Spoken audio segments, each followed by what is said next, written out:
Halo, assalamualaikum warahmatullahi wabarakatuh. Saya Adi Hartono dari Fakultas Teknologi Informasi Universitas Budi Luhur. Biasanya nih untuk gaya komunikasi generasi milenial saat ini, nah anak-anak milenial ini kan biasanya lahir sekitar tahun 1990-an ya, dan juga awal 2000-an. Yang biasanya dia usianya masih produktif, gaya komunikasinya tuh unik-unik gitu loh.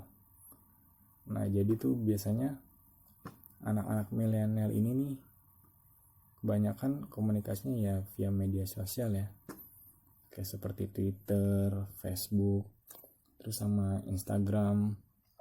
Nah jadi tuh dia kebanyakan lebih suka dominan chat ya, dibandingkan zaman-zaman yang dahulu ya. Generasi dulu itu kan suka telepon pulsa. Nah sekarang tuh gaya komunikasinya berubah dengan yang saat ini anak-anak milenial ya. Nah biasanya kan komunikasi itu kan gak semata-mata langsung chat, ada juga kan dari kode status kayak akun media sosial. Nah pasti kan anak-anak milenial kan pada punya banyak nih akunnya yang tiap hari dia update status ya, akan segala kehidupan si anak milenial tersebut nih. Nah jadi tuh itu merupakan komunikasi si anak milenial juga nih, karena ya anak milenial itu zaman sekarang lebih dominannya ke digital ya. Dia berkomunikasinya memang melalui internet. Jadi ya anak-anak milenial sekarang ini emang udah lebih dominan ke gadget, yang pastinya gadget nggak akan lepas dari tangan tersebut ya. Dan hampir semua anak-anak milenial tuh pasti punya yang namanya akun media sosial, karena dia emang gaya komunikasinya ya melalui media sosial ya, lebih dominan gitu dibandingkan dengan tatap muka ya.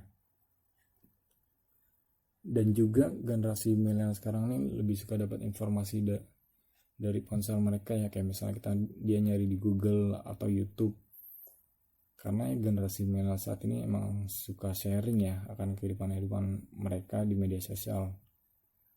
Nah untuk itu generasi milenial sekarang tuh banyak yang suka narsis. Nah generasi anak muda sekarang nih itu lebih dominan chat melalui media sosial, karena ada emoticon lucu kan, dan juga bentuknya yang unik-unik, karena yang memang lebih menarik ya dibandingkan dengan percakapan SMS biasa ya. Makanya gaya komunikasi anak-anak milenial saat ini itu lebih ya memang dominan lebih ke digital gitu loh dibandingkan dengan tatap muka. Itu yang saya rasa menyikapi gaya komunikasi generasi milenial saat ini. Nah untuk kasus yang pernah viral terkait gaya komunikasi anak milenial, jadi tuh anak-anak milenial sekarang kan bahasanya unik-unik ya. Jadi kadang bahasa yang gak pernah biasa didengar orang tua, jadi kayak misalnya bahasanya macem atau informal ya, seperti kayak misalnya bahasa makan kuy itu kan yang artinya yuk. Nah itu kan jarang banget tuh terdengar dari kuping orang tua ya. Jadi tuh kadang suka bingung apa artinya. Nah jadi tuh untuk yang kasus yang pernah viral terkait gaya komunikasi anak milenial ya, saya pendapat saya itu emang seperti itu, karena ya anak milenial sekarang tuh kalau ngomong atau kalau berbicara yang kita nggak paham ya istilah-istilahnya, karena memang banyak istilah kayak misalnya kids zaman now ya, anak-anak milenial sekarang tuh banyak banget artinya yang kita nggak paham, dalam arti ya memang anak-anak milenial sekarang tuh kalau bicara banyak banget istilahnya yang bikin membingungkan.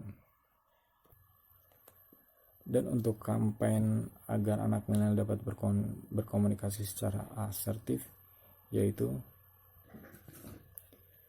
dia harus menyesuaikan dengan siapa dia berbicara. Contoh kayak misalnya kita berbicara dengan orang tua, ya kita harus sopan dengan orang tua kita, atau kita berbicara dengan dosen kita. Dan